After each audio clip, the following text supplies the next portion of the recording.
ሉቢ የተባለ አንድ የጤና ሰራተኛ ከተማውን ኦማሃን ትቶ ወደ ካራቺ ፓኪስታን አመራ። በዚህ ሰዓት ካራቺ በዓለማችን ካሉ ብዙ ሕዝብ ካላቸው ከተማዎች መካከል አንዷ ነበረች። በ1998 ከ9 ሚሊዮን ሰዎች በላይ ቤታችን ይሏት ነበር።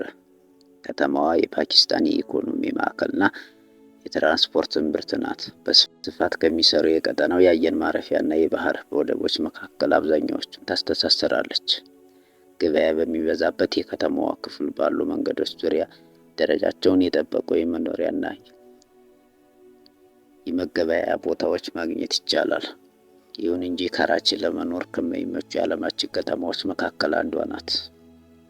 ከ60 በመቶ በላይ የሚሆኑት የከተማ ነዋሪዎች የሚኖሩት በህገወጥ መንገድ በተመሰረተ የተጨናነቀ አሰፋፈር ውስጥ ነው። እነዚህ ከተለያዩ ድቅዳቂ ቁሳቁሶች የተሰሩና ተዛዝለው የሚኖሩ ቤቶች የተሰሩባቸው ቁሳቁሶች እየፈራረሱና እየተሰባበሩ በመሆናቸው ምክንያት አዝመመዋል። ቆሻሻዎች የሚወገዱት ምንም ስርዓት የለም።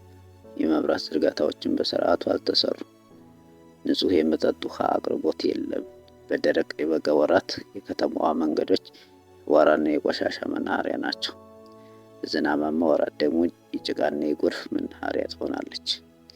በየቦታው በሚከተለው ውሃ ውስጥ የወባ ትንኞች እንደ ልባቸው ይፈለፈላሉ። ልጆች የሚጫወቱትን በቆሻሻ ባህር እየተሯሯጡ ነው። ይህ ለመኖር አመቺ ያልሆነና ንጽህናው የማያውቅ አካባቢ ነዋሪዎችን ለበሽታና ለህመም አሳልፎ ይሰጣቸዋል። የተበከለውን ውሃ እንደ ተቅማጥ፣ የሆድ ቁርጠትና እንደ ማስመለስ ለመሳሰሉ በሽታዎች ይዳረጋቸዋል። በዚህች ከተማ ከሚያድጉት ህፃናት መካከል ሲሱ የሚሆኑት በምግብ እጥረት ይሰቃያሉ። አኗኗራቸው እጅግ የተጠጋጋ በመሆኑ ምክንያት የትኛውም ቫይረስ ወይም ባክቴሪያ የሚሰራጨው በፍጥነት ነው። ሉቢና የቡድኑ አባላት እንዲህ ያለ ዝቅተኛ የንጽህና ደረጃ ባለበት አካባቢ ውስጥ እጅን መታጠብና የጤና ሁኔታ ላይ ከፍተኛ ለውጥ ሊያመጣ እንደሚችል ተረዱ። ብዙ የአካባቢው ነዋሪዎች እጅን መታጠብ ጠቃሚ ስለመሆኑ ግንዛቤ እንዳላቸው አዩ።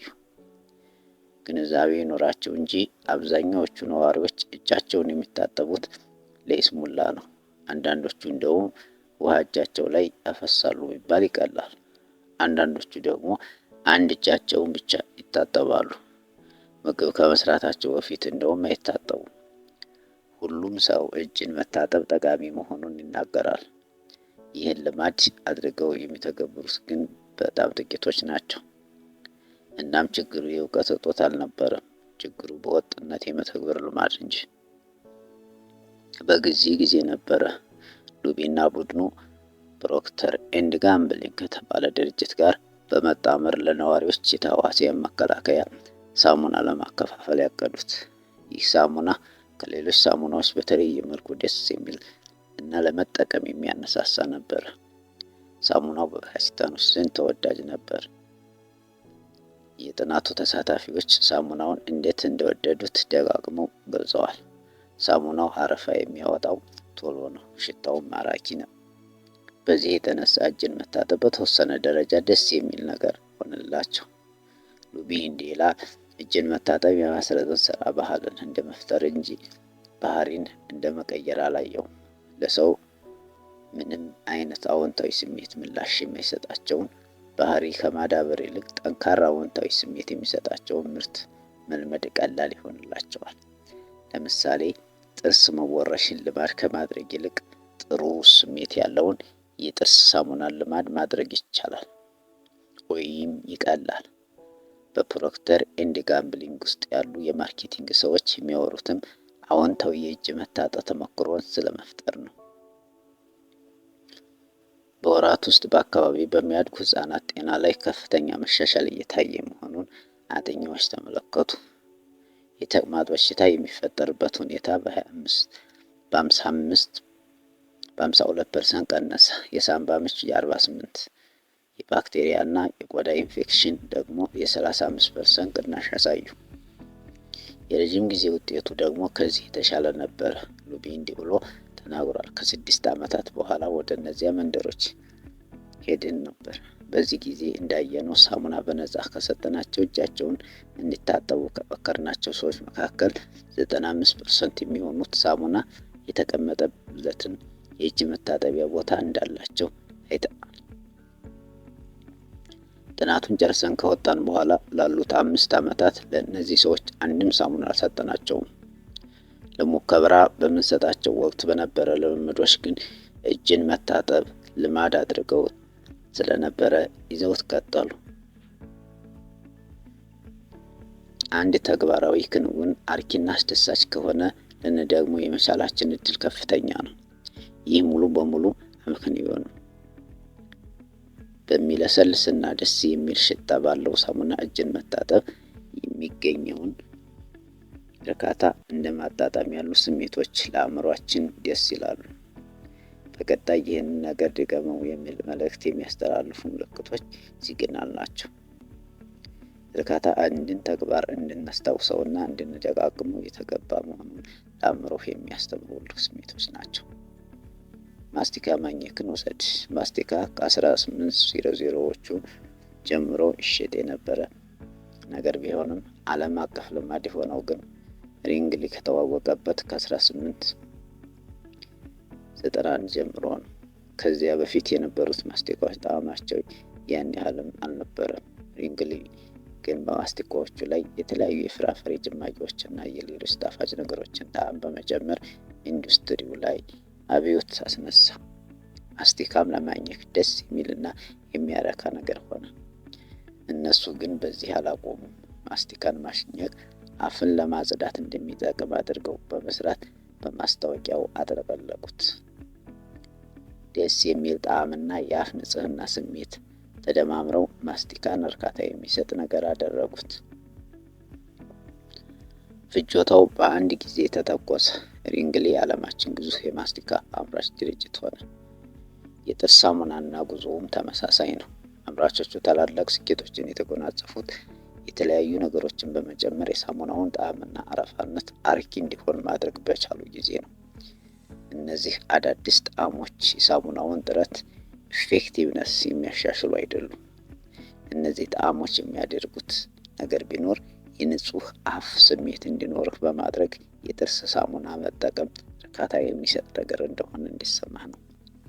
ከዚህ በተቃራኒው አንድ ተግባር ምንም የማያረካ ከሆነ ደግመን እንድናደርገው የሚያደርገን በቂ ምክንያት አይኖርም። በጥናቱ ወቅት ለዚህ ምሳሌ የሚሆን የአንዲት ሴት ታሪክ አጋጥሞኝ ነበር። ይህች ሴት አንድ ሊያሳብዳት የደረሰና የማትወደው ወፈፌ ዘመድ ነበራት። እናም እሷ ጋር በመጣ ጊዜ ሁሉ በጣም የሰለቸች እና የደበረው ሰው ስሜት ለማሳየት የቻለችውን ሁሉ መጣር ጀመረች። ብዙም ሳይቆይ ይህ ዘመዷ እሷ ጋር መምጣት አቆመ። ምክንያቱም እሷ ጋር መሆን አርኪም ሆነ አስደሳች ነገር ሊሆንለት አልቻለም።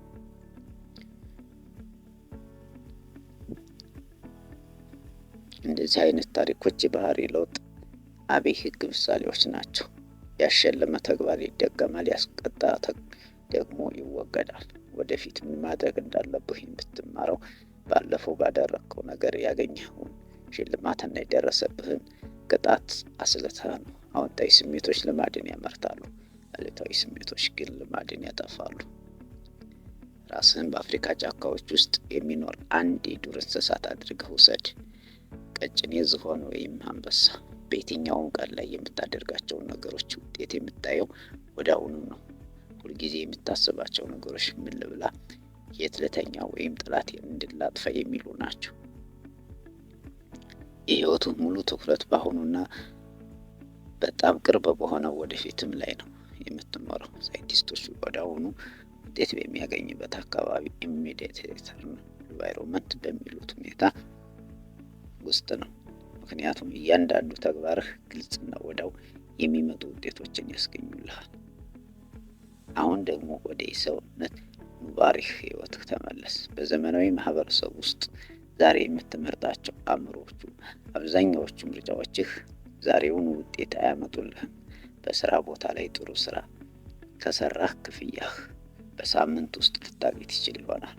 በእርግጥ ዛሬ ላይ የአካል ብቃት እንቅስቃሴ ከሰራህ በሚቀጥለው ዓመት የተስተካከለ ሰውነት ይኖርሃል። ዛሬ ገንዘብ ከቆጠብክ ምናልባት ጡረታ ከወጣ በኋላ ጥሩ ህይወት ይኖርሃል። እንደዚህ ነው ያለው የሰው ህይወት። የምትኖረው ሳይንቲስቶች ዘግይተው ውጤት የሚገኝበት አካባቢ ዲሌይ ሪተርን ኢንቫይሮንመንት በሚሉት ሁኔታ ውስጥ ነው። ምክንያቱም ስራዎችህ ውጤት ማስገኘት ከመጀመራቸው በፊት በርካታ ዓመታትን መስራት ሊኖርብህ ይችላል። የሰው ልጅ አእምሮ በእንደዚህ አይነት ሽልማት ዘግይተው በሚሰጡ አካባቢዎች ውስጥ የኖረው የሰው ልጅ ከተፈጠረ ጀምሮ ነው። ሆሞ ሳፒያንስ የሚባለው የቅርብ ጊዜ የሰው ልጅ ዝርያ ከ200,000 ዓመታት ገደማ በፊት የነበረውን ሰው ነው። ከኛ አንጎል ጋር ተቀራራቢነት ያለው የመጀመሪያው ሰው ነው። ሆሞ ሳፒያንስ በተለይ እንደ ቋንቋ ላሉ ታላላቅ ተግባራት ጥቅም ላይ የሚውለው ኒዮኮርቴክስ የተባለው የአእምሮአችን ክፍል ከ2500 ዓመት በፊት የነበረው መጠን ዛሬም ካለው መጠን ጋር በአመዛኙ ተመሳሳይ ነው። እናም የምንኖረው ከ2500 ዓመተ ምህረት በፊት የነበሩት ቀደምቶቻችን በነበሩት ስሪት ሃርድዌር ነው። ማህበረሰብ በዋናነት ውጤት የሚዘገይባቸው አካባቢዎች መኖር የጀመረው በቅርብ ጊዜ ባለፉት 500 ዓመታት ውስጥ ነው። ከአንጎል እድሜ ጋር ስናወዳደረው ዘመናዊ ማህበረሰብ አዲስ ብራንድ ነው ማለት ይቻላል። ባለፉት 100 ዓመታት ውስጥ የመኪናን፣ የአውሮፕላንን፣ የኢንተርኔትን፣ የኮምፒውተርን፣ ቴሌቪዥንን እና የመሳሰሉ እድገቶችን አይተናል። ዓለም በዚህ ጥቂት ዓመታት ብዙ ለውጦችን አይታለች። የሰው ልጅ ተፈጥሮ የተቀየረው ግን በጥቂቱ ብቻ ነው። በአፍሪካ ሳቫና ውስጥ እንደሚኖሩት እንስሳት ሁሉ የጥንት ቀደምቶቻችንም የኖሩት በተመሳሳይ ፍላጎቶች ነበር። መብላት፣ መተኛት፣ መፋለም እና ወዲያውኑ የሚመጣ እርካታ ከፍተኛ ቦታ ቢሰጠው ልክ ነው። ሩቅ ወደፊታቸውም ብዙ የሚያሳስባቸው ነገር አልነበረም። ወዲያውኑ ውጤት በሚገኝበት አካባቢ ውስጥ ብዙ ልምዶች ካለፉ በኋላ አእምሯችን ዘግይቶ ከሚመጣ ውጤት ይልቅ ወዲያውኑ የሚገኝ ውጤትን ኢንስታንት ግራቲፊኬሽን አስበልጦ ማየት መምረጥ ለመደ።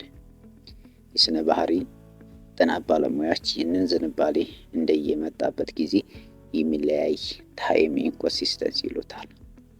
ይህም አእምሯችን አንድ ሽልማት ዋጋ የሚሰጥበት ሁኔታ ሽልማቱ እንደመጣበት ጊዜ የሚለያይ መሆኑን የሚያትት ነው። ዛሬ ከነገ የበለጠ ዋጋ እንሰጠዋለን። ብዙውን ጊዜ ይሄ አረዳድ ይጠቅመናል። ወደፊት ሊመጣ ከሚችል ሽልማት ይልቅ ዛሬውኑ መምጣት የተረጋገጠ ሽልማት የተሻለ ነው። ይህ እንዳለ ሆኖ ግን ለወዲያውኑ እርካታ ያለን ተፈጥሯዊ ዝንባሌ ችግሮችንም ያመጣብናል።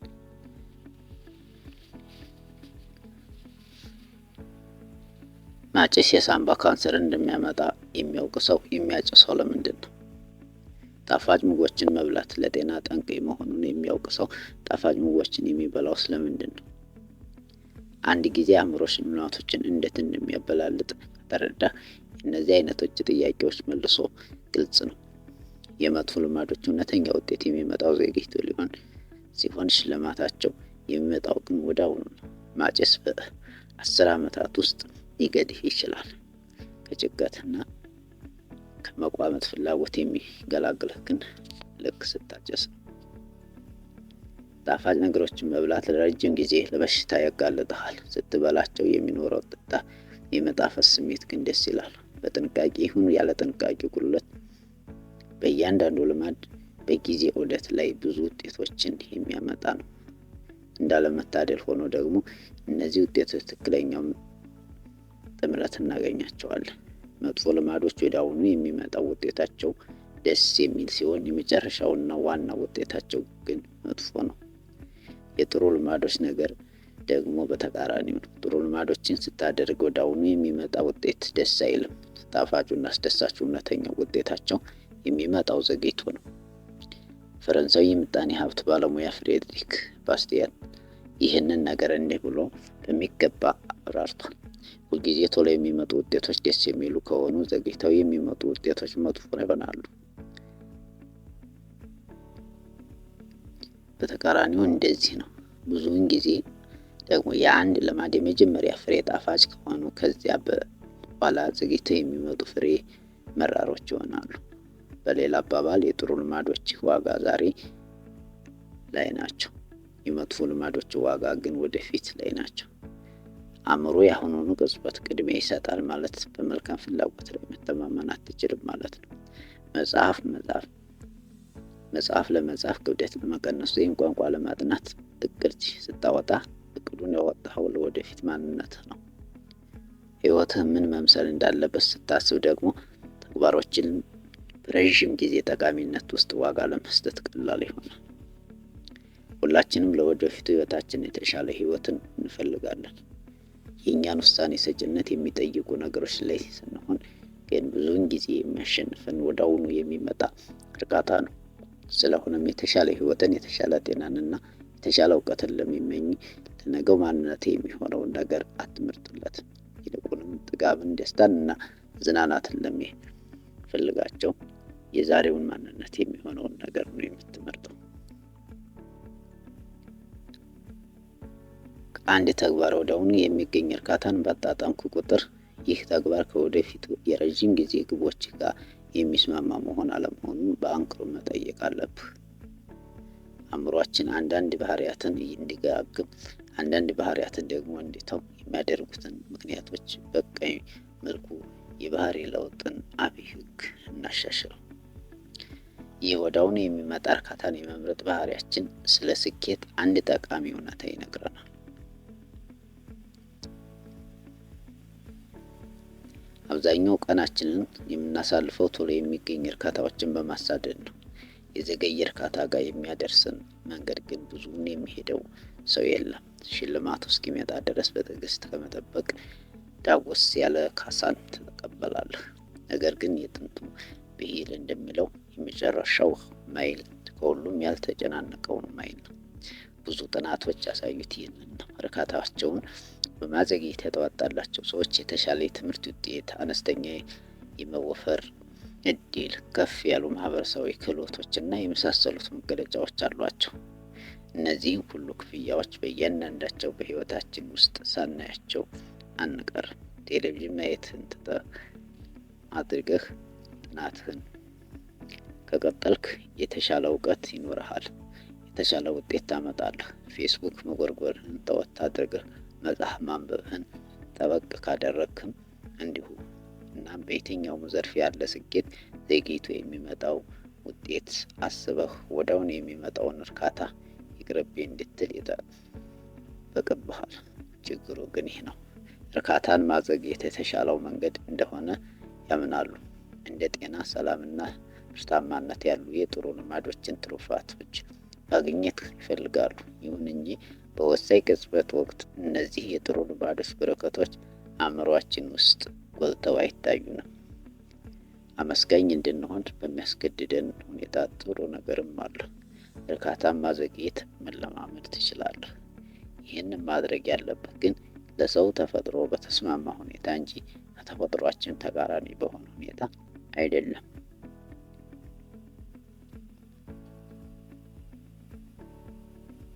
ይህንን የማድረጊያው የተሻለ መንገድ ደግሞ በረዥም ጊዜ የሚያስደስቱ ልማዶች ላይ መጠነኛ እርካታን፣ በአጭር ጊዜ የሚያስደስቱ ልማዶች ላይ ደግሞ መጠነኛ ህመምን መጨመር ነው።